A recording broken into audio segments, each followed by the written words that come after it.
My name is Brooklyn Thomas, and today we're going to talk about the causes of nurse burnout. What is burnout? Nurse burnout is a state of mental, physical, and emotional exhaustion caused by prolonged work stress. This has been a prominent problem that could potentially be the downfall to nursing. Nursing is not something that was newly created, and burnout is not something that's new as well. Nurses have been feeling this stress over the past years, but today, more communication is being brought to determine the factors that cause nurse burnout. What are the causes of nurse burnout? Staffing shortages, high emotional demands, poor work life balance, and poor administration support are all causes of nurse burnout. These, of course, are not the only potential causes of nurse burnout, but these are the most prominent reasons why nurses are starting to feel or continuing to feel burnt out in their career. First, we're going to look at staffing shortages in the hospital and why these may cause feelings of nurse burnout. For employees that work in the hospitals, this can put a strain on the employees. It definitely affects the ability of staff to perform and give the patient the most optimal care, and it can cause patient to nurse unsafe ratios. This can put strains on employees because when numbers are down, that means your nurses have to come together and work even harder. Nursing in itself is already a demanding and tough job, so just imagine having low numbers of nurses in a hospital and how this can put a strain on your employees. As far as nurses, they're still expected to perform the most optimal care no matter if the ratios are unsafe or safe. This can really start to affect your nurses and wear and tear them down.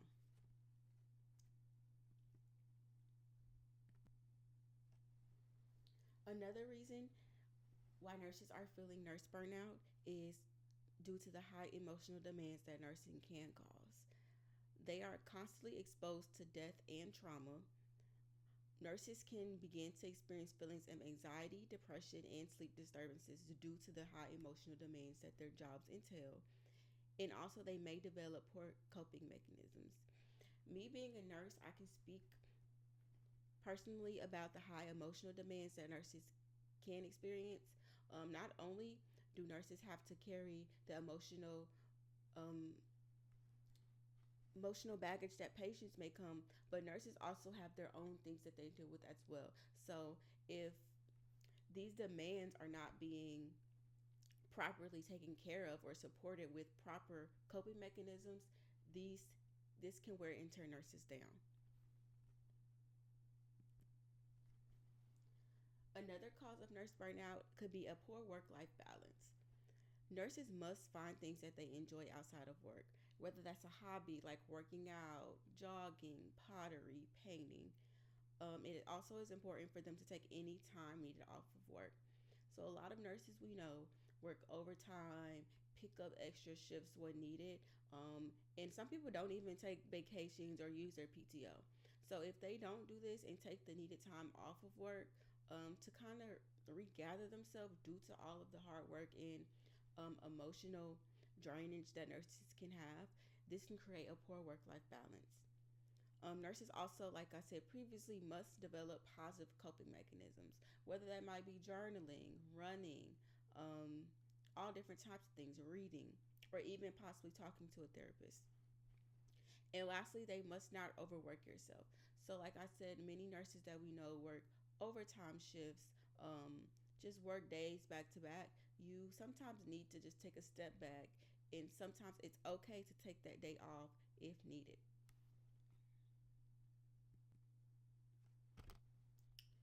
Another cause of nurse burnout could be poor administrative support. Um, Hospitals that lack the effective leadership within the workplace could be a reason why nurses may feel burnt out. Poor communication between the organization and the staff is another reason. If there's not a clear communication between like HR and your nurses on the floor, it can put a strain on your nurses because they don't feel like that they are being heard and potential issues that might be going on their floor. And also administration not addressing important issues. So if your staff goes to your administrative team and say, hey, this is our problem, and it's not being addressed appropriately or not even being taken into consideration, this can put a wear and tear on your nurses, and this can make them feel like they're not heard. And where you're not heard, you're feeling like you're not being cared about, and you're putting all this work into their company, making sure you're delivering the best patient care. And if that same care is not being targeted towards you, then it makes, it's a poor administrative support and poor leadership within your workplace.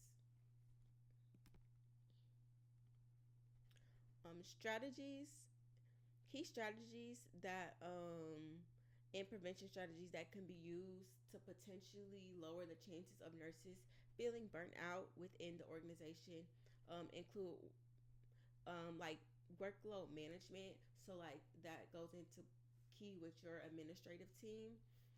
Your team can like put policies in place to say, hey, this is our patient to nurse ratio. So like at my hospital, we have a 1:4 patient ratio depending on the acuity of your patient load. And sometimes if your acuity is over a certain number, then your patient load can be dropped to 1:3.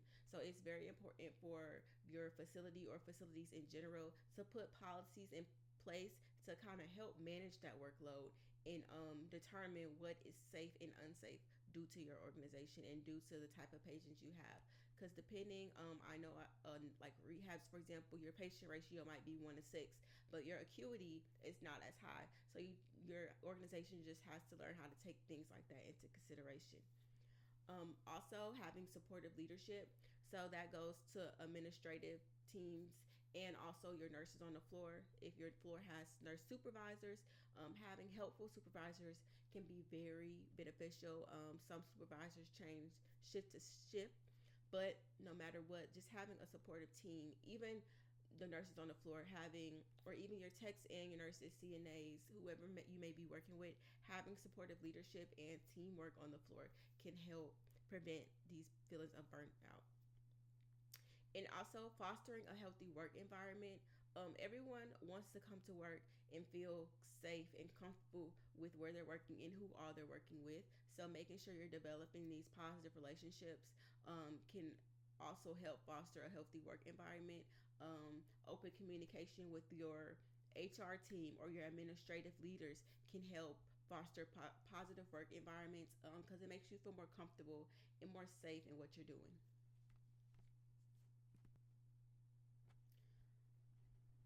Potential interventions that organizations can develop that can help prevent nurse burnout. Organizations can help by improving staffing ratios, um, offering mental health support, and promoting a culture of safety.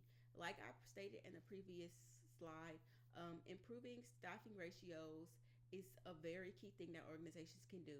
This can help put limits and barriers on how heavy your employees' workloads are. Also, organizations offering mental health support. So, my hospital, they do offer a mental health line and free mental health counseling and resources that are available to the staff. I feel like this can be very beneficial to all organizations because by showing you care about your staff's mental well-being goes a long way. Like I said, nurses have a lot of emotional baggage that they carry from patients in their own personal lives and just their work in general. So organizations offering mental health support shows that you really care about your employees' well-being, which can help lower these feelings of nurse burnout. And lastly, promoting a culture of safety. If you know that your organization is safe, you're more willing to work and you're more, willing to support the organization. You always want to feel safe in where you're working. Being there's open communication between you and your administrative teams can go a long way because you feel supported, safe, and heard. In conclusion, burnout is a preventable thing. It's not 100% preventable, but we can do things on the nurses' end and on organizations can do things on their end as well to help kind of lower these feelings or the possibility for you to feel burnt out in a particular workplace. it is a combination of systemic changes and an individual well-being strategy. So it's not only on the organization to help these nurses lower their feelings of possibly feeling burnout, but it also takes the nurse to do what they need to do on their own end, to help prevent these feelings of nurse burnout.